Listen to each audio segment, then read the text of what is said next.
Welcome back to the Lansing Lugnuts pregame show. Slavko Bekovic now joined by Matt Boyd, Toronto Blue Jays sixth-round pick here in 2013 and the newest Lugnut. Matt, take us through the draft process. You got picked in the sixth round. Where were you? What happened? Well, I was at home, or I guess our home in Corvallis. I was there with a bunch of my teammates: Tony Bryant, Dan Child, Andrew Moore, Ben Wetzler, a bunch of the guys, Zach Reeser. We were all sitting there, and we actually had a super regional game the next day. So we were sitting there trying, wondering where a lot of us were getting taken, but at the same time trying to focus on the next day. And when I heard my name called, it was just I was very grateful. It was shocking. You kind of know it's going to happen, but you don't know when. And just was very blessed and grateful for the opportunity that they believed in my talents and give me the opportunity to continue to play baseball. Did you have any idea that the Jays would select you? Not really. Some teams kind of call and feel out, and it was a great surprise. I've known the scout who drafted me, Ryan Fox. Known him for a very long time, and we got a close relationship. He's a great guy, and used to coach me back in the day on some old scout teams. So, when he called me, I was very grateful and blessed for the opportunity. You had a very successful career at Oregon State. Describe your 4 years there. It was just awesome. I feel like the Lord put me there for a reason. I learned so many things. Grew under the tutelage of Coach Casey, Bailey, Yeski. Coach Lees while he was there, Coach Jenkins.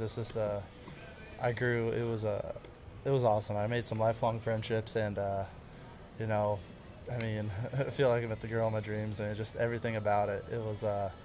I got a second hometown, and that's Corvallis, Oregon, and they really welcomed me in there, and always gonna be black and orange. Now, your original hometown is Mercer Island, Washington, right outside of Seattle. Describe that hometown. Mercer Island. Well, it's a little town outside of Seattle. It's an island, but it's connected by the I-90 floating bridge and the East Channel Bridge from Bellevue to Seattle. So it's right there. It's a small little community, a lot of woods right there on Lake Washington, right in the middle of Lake Washington. So I spent a lot of summers out on the lake and playing ball in that area, and it's a nice area. You're 30 minutes from the mountain pass, and you're 10 minutes down right from the Puget Sound. So I'd always, when I was younger, I'd go watch. Even when I was older, I'd go down and watch Mariner games at the King Dome, and then Safeco, and just got a lot of. I love Seattle. It's always gonna have a special place in my heart, and I truly believe there's no better city than that. How did you first get into baseball? My father introduced me to the game at a real young age. I can remember when I was a little kid walking around with a little Tykes T-ball bat, and him throwing wiffle balls and tennis balls at me in the backyard all the time, and it was something that he shared with me, and whether it was going to his ball games and slow pitch and all, and softball, I just always follow him around and learn about the game, watch it on TV, and having that pro team in Seattle, having the Mariners right there is it's always a great opportunity to go watch games and watch guys like my heroes like King Griffey Jr. and Randy Johnson. Did you grow up a big Mariners fan then? Go to a lot of games? Oh yeah, big time, big Mariner fan. You're a left-handed pitcher, obviously Randy Johnson. About the time that you were a kid, how was that watching him growing up? Oh, I love him. He's a guy that I really tried to model my game after. He's a little different style pitcher. I'm more off the top. He's throws a lot harder, and he's down a little lower arm angle. But I like to take that same mound presence. And he was an intimidator. He'd go out there and scare the hell out of someone just with his nonverbals and the way he carried himself. And he attacked every hitter regardless of his caliber. So I really just watching that growing up there. That's how I learned the pitch, and that's how my dad raised me. And it was always fun watching him, and I love to have a career like his. Talking to Lugnuts pitcher Matt Boyd, did you grow up being a pitcher right off the bat, or did you play other positions as well? I played other positions as well. I actually played at Oregon State as a two-way player. So I got there as a two-way player. My first college appearance was actually a sac fly, a game-winning sac fly in Hawaii. First college hit was a bump. So I was like, oddly enough, I did it both my first few years in college, and then never really saw myself one way or another. But pretty much my sophomore or junior year was when I made the switch to just pitching primarily. What positions did you play outside of pitching? High school I played, first in right field, and a little bit left too, obviously, corner outfield. But then college I was just the DH and first baseman. How was your bat? Oh, it was good. It was a power guy. Wasn't gonna steal any bases or anything like that. But just a left-handed bat and a gap-to-gap power guy. Yeah. So your senior year at Oregon State, team obviously got very far into the College World Series. You are now known in NCAA baseball history, and your name will always be there for that outing you had against Indiana, complete game shutout. I think it was 11 strikeouts. What did that game feel like to you? What was your mentality going out? Did you know you were going to have that kind of outing? Well, you always like to think you're going to have one of those outings, and I prepared myself the same way I did for all, I think, 18 starts prior to that, and just went out there, towed it up, and tried to take it a pitch at a time. And gosh, all the guys behind me, they played great. Jake, my catcher, he caught a great game, and it was a team effort, man. We made some big plays. We turned a great double play that really bailed me out, and I mean, it was just, again, I was just blessed for that opportunity. It was awesome. The Lansing Lugnuts were on a road trip, and I actually remember getting on the bus after, I'm not sure exactly where we were, but you were on the mound. We watched Oregon State against Indiana, and now you're a teammate with a lot of these guys watching you. Has anyone approached you about that, saying that they watched you pitch before you came here? Yeah, a few guys have. They said they watched the World Series, and they got to watch that game and stuff, and that's pretty cool, Yeah, man, a lot of these guys, all these guys on this team, they've been on a stage like that, so it's great to be around other ball players that it's great to be around great ball players all the time, and they're also great teammates. How did you end up at Oregon State coming out of high school? Well, when I was trying to make my decision, I wanted to do a few things. I wanted to play close to home so my family could see me, come watch me. I wanted to play somewhere that let me play both ways, pitch and hit. I wanted to, grow as a ball player and have my desired degree, and I wanted to win a national championship. And when it came down to Oregon State, they were just coming off their second national championship when they started calling, and it's right down the road. They let me do both things, and Coach Rick Casey's track record for turn ball play, producing guys that can play at the next level was phenomenal, and I had the opportunity, and that was the best decision of my life to go there, and best 4 years of my life. Now you've got a couple teammates here in Lansing, Chad Gerardo, Kendall Graveman, who were both in the College World Series as well. They made a little bit further than Oregon State, though. But what kind of camaraderie does that give between the three of you? It's pretty cool. It's you got a lot of the same shared memories, even though I didn't know them until those last few weeks of the season. But it was pretty cool. I remember the first game I didn't really realize. I remember watching the draft tracker and seeing, okay, Mississippi State, and then it comes around and you're in Omaha, and my dad came up to me after that first game, which I try to forget about a little bit, but he comes up to me, he goes, hey, that starting pitcher there, he's probably gonna be your teammate. And I was like, oh wow, I didn't realize. And he goes, yeah, and the relief pitcher. Then I actually watched Chad's game against Indiana, because he threw about 7 or 8 innings in that one, and pretty much used it as my scouting report against when I went out there. So it was pretty cool, and it's memories that we're always gonna share. Did you grow up playing any other sports outside of baseball? Hockey, yeah. I played hockey for 12 years. Is hockey really popular out in the Seattle area? I don't know if it's really popular, but we had a pretty good team. We played, it's only 2 hours from the Canadian border, so we played in the Vancouver area, BC area a ton. And, playing, it's just, it was big. We had one of the best teams on the West Coast, and just really fun. I was, spot in my heart for that game. So how long did you end up playing hockey? When did you stop playing? I stopped playing after my freshman year in high school. So it was, I was, now that you're done with it, you kind of brag about it a little bit. But it was fun. Some of the best years of my life. I actually got to play in Toronto a few times, and it was on the U.S. developmental track, and I made it to the regional developmental team. A year before my last year, I can't remember, but it was to that point where I wanted to continue to do both, but I had to go. Being in Seattle, you have to either go play, go to the WHL, which loses your amateur status, or go play junior B, or go to prep school and play junior hockey over in the East Coast. And my mom wasn't going to let me leave home, so it was baseball was my sport and my pride, so I wanted to stick with this game and give it a go. What position did you play in hockey?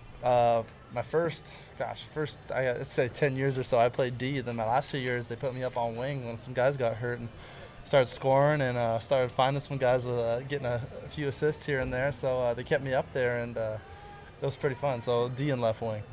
Talking to Lansing Lugnuts pitcher Matt Boyd. So you sign your contract.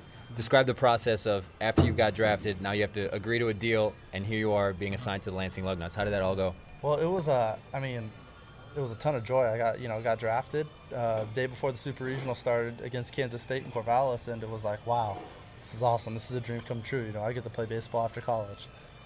Now I can't think about it. I got to think about the College World Series. Got to think about finishing this thing out right and finishing the job. And I didn't really think about it until about those few days after the World Series. Like, okay, now collect myself and get ready to start this pro career. But it was I felt I was very grateful for the opportunity and blessed that the Blue Jays draft me, and the Lord gave me an opportunity to continue playing baseball and keep wearing a uniform. So, it's just I'm honored, and it's been a fun ride so far, and I look forward to it being a long ride. Now you make your professional debut with the Lugnuts out of the bullpen. Mm-hmm. You come on, you give up back-to-back singles, Yeah. but then you get out of the inning. Describe that thought process after those couple hits. Were you a little bit shaky, a little nervous? I don't nervous. It was more that I had a pretty good adrenaline rush. I was throwing everything. In the bullpen, it felt good, and then I get out on that mound, and heart starts pumping a little more, and then everything that was at the knees ends up being at the belt in warm-ups and all, and you had to start calming yourself down, remind yourself it's just a game, and keep making pitches. So, after that, I felt like I was just a home runners on. Felt like my first few years at Oregon State when I come into a jam. So, just had to make pitches, and guys made some plays behind me, and we got out of it. Now you get called upon for your first professional start against South Penn the other day. 3 innings, scoreless, hitless, couple strikeouts on your father's birthday. What was that like to make your pro debut, your first pro start? It was special. I'm glad I got to share it with my dad. I saved him the game ball. I got it. I wrote on it in my bag. It's still here. I'm gonna send it when we get back home to him. But it was a special that was on his birthday, and obviously with the inning count, you gotta keep it down right now, not throw too many pitches. They're monitoring all that, but it was fun, and even though it was only 3 innings, it was really fun, and it was an awesome experience, and I look forward to doing it again on Monday. Yeah. It seems like you and your father have a really good relationship, mainly because of baseball, or were you guys close growing up? Oh, always close growing up. I mean, he was my coach and everything, but he's my role model. I love him to death, and someone I've always looked up to since I was a little kid, and off the baseball field and on the baseball field. He's my coach. He's always been my coach. He's going to continue to be my coach, and he taught me this game. He taught me how to pitch, taught me how to play ball the right way, and baseball is always going to be that special thing that we're going to share. Describe Matt Boyd on the mound. What is your game? I like to think of myself as a bulldog, just an intimidator. Go out there and attack, regardless of the hitter. Go out there, attack, and win or lose, you're always going to fail on the side of aggression, and that's just my biggest thing. Go out there fearless and with a full heart, and just get after it, and make pitches. That's the biggest thing. Now, obviously, pitch limit, inning limit for you the rest of the season. What are your goals and expectations for yourself individually and as a team? Individually, make quality pitches. Just get outs. Really try to work on my craft. I've got a few things I need to work on, in terms of just my game on the mound, and I want to continue to, get better at those as a team. Try not to look at the standings too much, but try to make a run at this thing, and try to get in the playoffs and see if you can cause some havoc. So, but again, we're just taking it a game at a time, and it's pretty fun. It's a fun group of guys. Now, off the field, what does Matt Boyd like to do? How do you kind of get away from baseball when you're not at the diamond? Well, I like to get away from baseball. I love to play golf. Love to be with my buddies.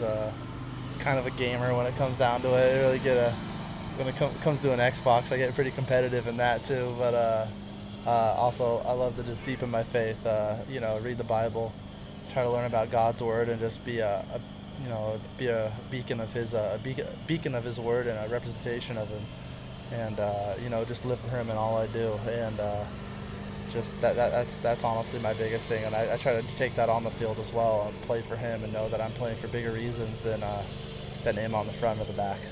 What's something that people may not know about Matt Boyd? Oh, probably the hockey thing. A lot of people don't know I didn't play hockey. I'm always everybody knows me kind of as the nice guy. When they hear that I kind of had a little mean streak when I played hockey, it kind of shocks a lot of people. What teams do you root for, not only in hockey but in other sports? Other sports, well, hockey. I'm a Blackhawks fan. Comes to basketball, Seattle Sonics, but we don't have a team anymore. So I hope they come back personally myself. yeah, me too. Yeah, but comes to football, I'm a diehard Hawks fan. 12th man all the way. Love the Seahawks. Got my Russell Wilson T-shirt jersey in there in the locker room. I wear all the time, and I look forward to going to some games this year. I love that atmosphere. I've stuck with them all the way through, from the ups and downs, and it's fun to see them have success and to really start. All the excitement for this year is pretty awesome. Now, he's no longer here since the promotion to Dunedin, but you had a fellow Washington native, Kramer Champlin, on the team for a while. Did he help you kind of transition into coming on to the Lugnuts? He did, yeah, definitely. It was actually kind of a funny thing. I remember playing Kramer. I remember the name. I remember playing him at Arizona State, actually, in the Pac-12, and then I came out here and I was like, oh yeah, I forgot. I actually forgot he was from Olympia. So it was kind of cool to have another Northwest guy, and he kind of showed me the ropes here and there, and took me under his wing a little bit for those first few days. That's Lugnuts starting pitcher Matt Boyd. Matt, thank you so much for the time, and best of luck the rest of the year. Yeah, thanks for having me on. All right, we'll be back with more Lugnuts pregame right here on 92.1 Big Country.